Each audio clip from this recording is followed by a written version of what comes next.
Professor of Competition Law and Policy at Queen Mary University of London. Today I would like to talk about the International Merger Control course, which is on offer within the University of London external program.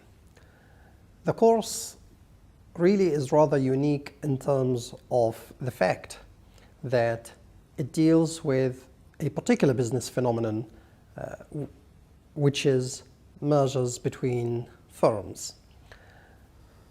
There is really an interesting story here to be told in relation to this particular course, and that has to do with two important developments that have come to happen over the years.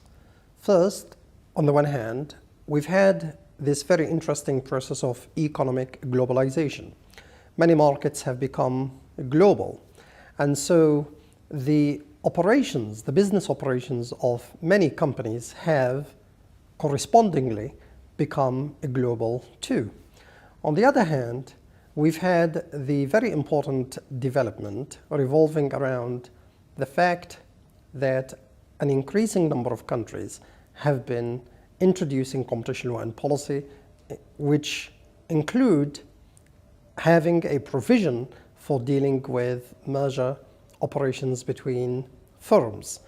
And so, as the number of these countries have been on the ascend, what we have resulted or ended up with is an interesting situation, a true and significant phenomenon of a cross-border merger operations. That means many mergers and merger operations have been rendered operations with a cross-border element, producing effects in a number of jurisdictions, or at least more than one jurisdiction. And given that there is a mechanism for regulating mergers in an increasing number of countries, many of these mergers have ended up being caught by the rules of these different countries or by these mechanisms on the basis because they have been producing such effect on competition and effect on the economies of these different countries. And so in many ways what this course tries to do is to give an appropriate articulation to this phenomenon of cross-border merger and to the way in which cross-border mergers should be regulated, including looking at the difficulties in doing so. The course, when one looks at it, sees that it is a highly practical course. It is really a course that is oriented by practice and less by policy. And that is a true reflection of the kind of area we are talking about, mergers and merger operations.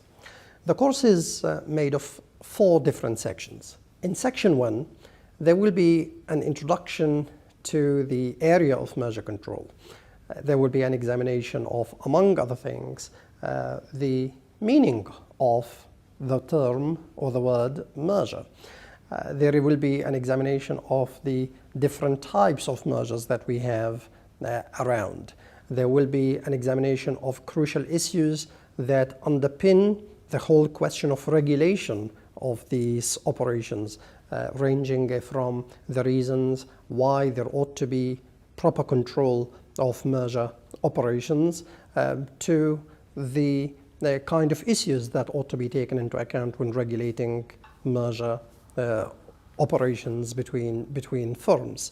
The section will also very importantly give an appropriate expression to the interests of companies, business firms themselves who are involved in merger operations, especially where the operations of these firms end up being regulated in more than one regime.